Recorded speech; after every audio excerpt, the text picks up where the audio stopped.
Bienvenidos al curso de Bibliología Cero en academiadelabiblia.com. En esta primera lección me gustaría hacer una introducción a la Biblia general, un paisaje, un panorama bíblico. Y lo primero que me gustaría responder es una pregunta muy sencilla y es ¿qué es la Biblia?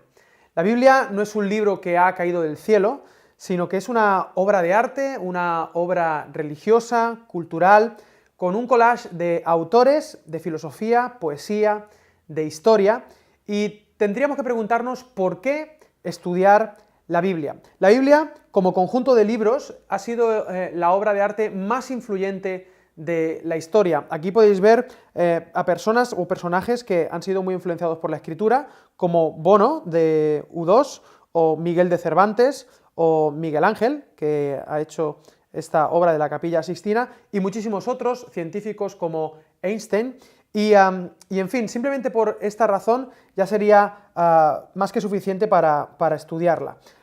Digamos que la cultura occidental echa sus raíces en la tradición judeocristiana, y la Biblia es el libro que da base a esta cultura.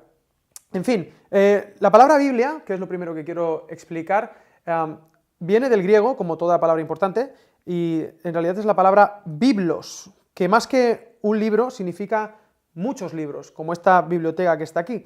Y eso trae algunas complicaciones a la hora de estudiarla, porque no podemos tomárnosla como si fuera simplemente una obra, sino un conjunto de muchas obras. Cada una de estas obras con un género literario concreto. No es lo mismo estudiar un libro histórico que estudiar un libro de poesía. Hay unas reglas de interpretación para cada uno de los géneros. Así que, bueno, lo primero que me gustaría que tuviésemos claro es que la Biblia es un conjunto de libros, no solamente un libro. Y básicamente lo podríamos dividir en dos partes, en dos tradiciones, como podéis ver aquí. La tradición judía, que tiene 39 libros, aquí podemos ver los 39 libros de la tradición judía, que se engloban en varios temas. La Torá, en primer lugar, o el Pentateuco, Penta, 5, Teuco, rollos, 5 rollos de la ley. Luego están los libros históricos, que cuentan la narrativa sobre todo el pueblo de Israel y algunos personajes. Los libros poéticos, como los Salmos. Los sapienciales, como Proverbios, Eclesiastés. Y también los proféticos. Todo este compendio se conoce como la Tanaj hebrea. Voy a escribirlo aquí para que veáis que se escribe bien. Tanaj. La Tanaj hebrea. Y después ya tenemos la tradición cristiana, que son 27 libros. Estos 27 libros, que se conocen como el Nuevo Testamento, vamos a ponerlo aquí, Nuevo Testamento, esto va a ser importante. El Nuevo Testamento está basado básicamente en el acontecimiento Jesucristo.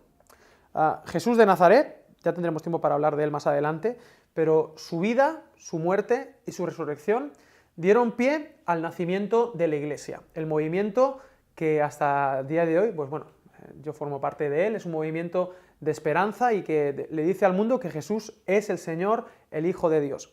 Y en torno a este acontecimiento Jesucristo se escribieron varios documentos. En primer lugar, no en primer lugar de aparición, pero sí en primer lugar así aparece en la Biblia, están los evangelios. Los evangelios, que en realidad es un evangelio desde 4 perspectivas. Desde la perspectiva de Mateo, desde la perspectiva de Marcos, que es el primer evangelio que se escribió y es el más corto, solo tiene 16 capítulos. Desde la perspectiva de Lucas. Estos tres, digamos que son bastante parecidos, se conocen como los evangelios sinópticos, lo veremos más adelante, y luego un cuarto evangelio, un poco más diferente, que es el evangelio de Juan. Así comienza el Nuevo Testamento. Aparte, el evangelio de Lucas tiene una segunda parte, que son los Hechos de los Apóstoles. Los Hechos de los Apóstoles, o antes también se conocía como los Hechos del Espíritu Santo, que me parece un nombre como más inspiracional, cuenta los inicios de la Iglesia, de este movimiento que empezó a predicar la resurrección de Jesús. Acuérdate, el acontecimiento Jesucristo. Este acontecimiento cambió absolutamente todo, la manera que tenían incluso los judíos de leer su escritura. Después nos encontramos con otros documentos que son las epístolas. Las epístolas, que es una palabra un poco rara, pero que, bueno, básicamente son cartas. cartas que se escribían para las iglesias locales o cartas, digamos, católicas o internacionales, universales, cartas que era para todo el mundo que las leyese, cartas específicas para una ciudad, y estas cartas están enmarcadas dentro de los Hechos de los Apóstoles, la mayoría. Es decir, si tú lees Hechos de los Apóstoles, ahí vas a poder ver más o menos dónde se escribió una carta, cuándo se escribió, y este, digamos, que sería el contexto. Y para cerrar la Biblia, se encuentra un libro, que es un libro bastante complejo, que es el libro de Apocalipsis. Este libro de Apocalipsis tiene tres géneros, y eso lo hace un poco más complicado. Tiene el género apocalíptico, el género profético y también el género epistolar. Ahora, viendo todos estos tipos de libros, de documentos que hay, cuando uno se acerca a la Biblia, sería un pecado capital leerla toda exactamente igual, porque como hemos dicho al principio, tenemos distintos géneros literarios, y cada uno de estos géneros tiene unas normas concretas de ser interpretado. ¿De acuerdo?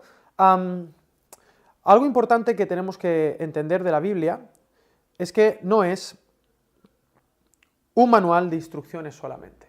Y creo que esto es una de las cosas más graves que hacemos. Nos acercamos a la Biblia para recibir órdenes, para leerlo de manera sistemática nada más, como un manual de instrucciones, y nadie quiere leer un manual de instrucciones. Yo, por ejemplo, cuando me compraba un videojuego, lo último que quería era leer las instrucciones, lo que quería hacer era jugar.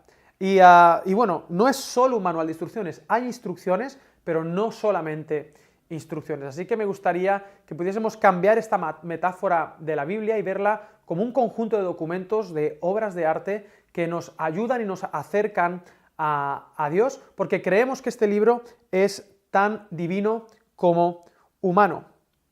Así que el otro punto que quiero tratar es que este libro, o este conjunto de libros, nos pusimos de acuerdo para decidir cuál iba a ser el canon. Quizás una palabra que te suena, porque llevas mucho tiempo en la iglesia, el canon, ¿no? El canon está cerrado. Pero eso no significa que Dios no hable de otras maneras, simplemente nos pusimos de acuerdo de cuál era el canon. El canon es la vara de medir, aquí lo hemos puesto, la vara de medir con la que vamos a valorar todas las demás cosas. Entonces, todo este conjunto de libros que vemos aquí, tanto de la tradición judía como de la cristiana, que en total son 66 libros, no lo he puesto, pero aquí vamos a ponerlo, 66 libros, son el canon. Y bueno, yo creo que todo cristiano debería leerlo, estudiarlo y conocer estos libros en la medida de lo posible, conociendo los distintos géneros literarios, pero es muy importante, para ir finalizando, que veamos que el acontecimiento Cristo da sentido a toda la Escritura. De hecho, los primeros cristianos explicaron el Antiguo Testamento desde el acontecimiento Jesucristo, y eso lo cambió absolutamente todo. Por eso, frente a la pregunta ¿qué es la Biblia? Bueno, la Biblia es un libro extraordinario que, bueno, contiene el testimonio de la vida de Jesús, de su muerte, de su resurrección, y todo lo que engloba a la Biblia nos sirve para conocer a Dios. Y hasta el día de hoy, pues ha afectado a múltiples culturas y lo seguirá haciendo hasta que Él vuelva.